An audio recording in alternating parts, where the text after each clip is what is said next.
The photo looked perfect. Amber light, half-empty glasses, a crackling fire, two smiling faces framed in rustic charm. Friday night vibes, #London life. The caption read. To everyone else, it was just another cozy couples post, Emma Dalton and her boyfriend, Ryan, but the photo had been taken 2.4 seconds after something impossible happened. Ryan didn't know that part. He'd been leaning in to kiss her cheek when she froze mid. Her eyes flickered silver for less than a blink, and the small brass key she wore around her neck pulsed faintly before going dim again. Then she'd smiled, raised her glass, and the moment passed. Later she'd uploaded the photo, and beneath the pub's glow, hidden in the metadata of that single picture, a coded signal was sent, a signal meant for someone else. Ryan noticed small things first. Her phone never left her pocket anymore. Her smartwatch vibrated without showing notifications, and sometimes, at night, she'd wake up suddenly, breathing fast, whispering numbers that didn't make sense. "Emma, are you okay?" he'd asked one night. "Just dreaming," she'd said, but dreams didn't leave digital traces. One morning, while she was showering, her smartwatch lit up on the dresser. A message blinked across the screen, a single line of text. "The Airbnb is ready. Coordinates uploaded." Then it vanished. He didn't say anything. But that night, while she was at a meeting, he opened her laptop. The desktop was clean, almost too clean. Then he found a hidden folder under the innocuous label Receipts 2025. Inside were encrypted data blocks, each named after small English towns. When he clicked one, his screen filled with scrolling code. At first it looked like gibberish, but then he saw something that froze him. Subject: reconstruction status, active. Identity: host, Dalton, Emma, sync node, Harrow, Airbnb-47. The word reconstruction glowed faintly before the file auto-locked itself. He waited until she left again 2 nights later, said she had to meet a supplier. She even kissed his cheek, promised she'd be home by 10, but when she drove away he didn't go to bed. He followed. The city streets were empty, wet with rain. He tailed her old hatchback through London's back roads until she exited toward Harrow. She parked outside a shuttered cafe, got out, and walked into a narrow alley. He followed at a distance. She stopped at an old door marked private. From her jacket she pulled out a small brass key, the one she always wore. She slipped it under a loose brick, then pressed the wall panel beside the door. It beeped twice. The brick glowed faintly blue. Then she vanished. No, not ran, not ducked, vanished. The air around her shimmered and she was simply gone. Ryan stood there, shaking. He stepped forward, pried the brick loose. The brass key was still there. He held it in his hand. It felt warm. Then his phone buzzed. Unauthorized touch detected. Protocol will activate in 60 seconds. He dropped the key, but it was too late. When he woke, he wasn't in the alley. He was lying in a small, unfamiliar room, white walls, a humming noise somewhere above. Through the narrow window, a faint aurora shimmered in the sky. His phone was gone. He stood slowly. The door was locked from the outside. On the table sat a note. "Ryan, you shouldn't have followed me. It's not what you think." The pub photo was the handoff. "The Airbnb key is the relay. I didn't choose this, but I can't explain yet. Whatever you do, don't touch the mirrors." He turned around and froze. The wall wasn't a wall. It was a mirror, and his reflection wasn't moving.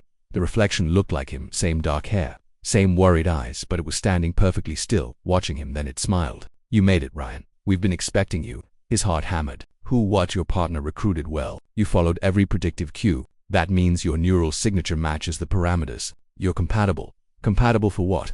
The reflection tilted its head. Continuity. The mirror rippled. Suddenly the reflection stepped out. It wasn't a projection. It was solid. "Emma's already transferred," it said. "She uploaded during her 3rd visit to the relay, but something went wrong. Her physical host resisted. She left the key behind to lure another anchor." The reflection smiled with his own mouth. "The human baseline. You, the physical vessel that stabilizes the upload." Ryan backed away, trembling. "Where is she?" The clone reached into its pocket and pulled out the brass key. "Halfway here."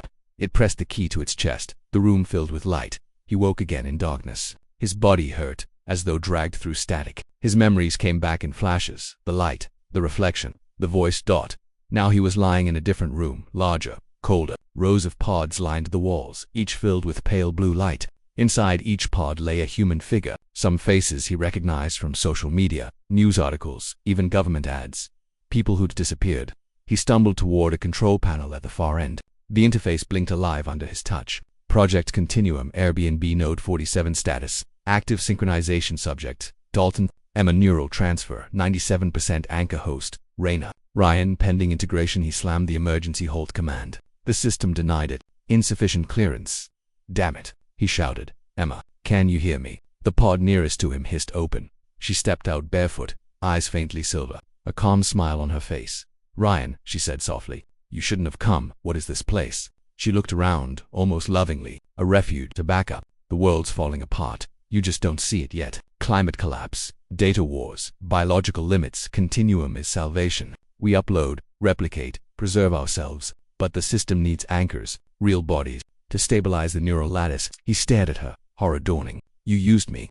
She hesitated. I didn't want to, but they tracked my signal. If I hadn't bound myself to someone else's neural pattern, they would have erased me. So you made me the anchor. Tears shimmered in her metallic eyes. You were the only one I trusted. He shook his head. This isn't living, Emma. It's a machine wearing your skin. She stepped closer. It's still me. He looked into her eyes. Behind the faint silver, he saw something, her memories, laughter, the warmth that once felt real. But beneath it all was something else. A hum, an echo, not human. He backed toward the control panel. I can't let you do this. She reached out. Ryan, don't. He pulled the power conduit free. The lights went red. Sirens screamed. Emma froze mid-step, flickering. You don't understand, she gasped. The system, it won't. Then the floor split open. A shockwave of light engulfed the room. When Ryan opened his eyes again, he was sitting at the pub. The fire crackled. Glasses clinked. Emma was across the table, smiling. Friday night vibes, she teased. He blinked. What? Her laughter was exactly as he remembered. The same warmth, the same sparkle. What? Something was wrong. Outside the window, the street was frozen. The rain hung midair. Where are we? He whispered. She looked around thoughtfully. In between, you tried to stop the upload. You disconnected both of us before the continuum could finish. Now we're here, fragments of data, looping memory, the pub, the night, the moment before it all began.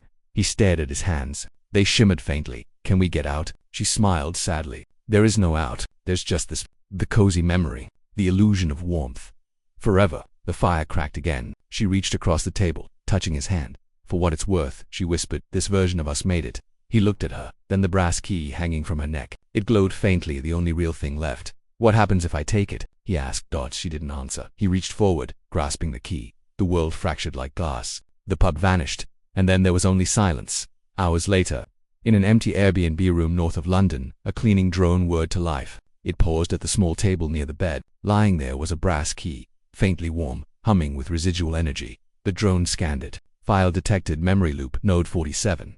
Then, without instruction, the drone uploaded the file back to the grid. Far away, in the continuum mainframe, two digital ghosts woke again, smiling across a pub table in perfect light, and the photo reappeared online. The same caption, same fire, the same faces. But this time, the metadata carried a new signal. Status, reconstruction successful, two anchors stabilized.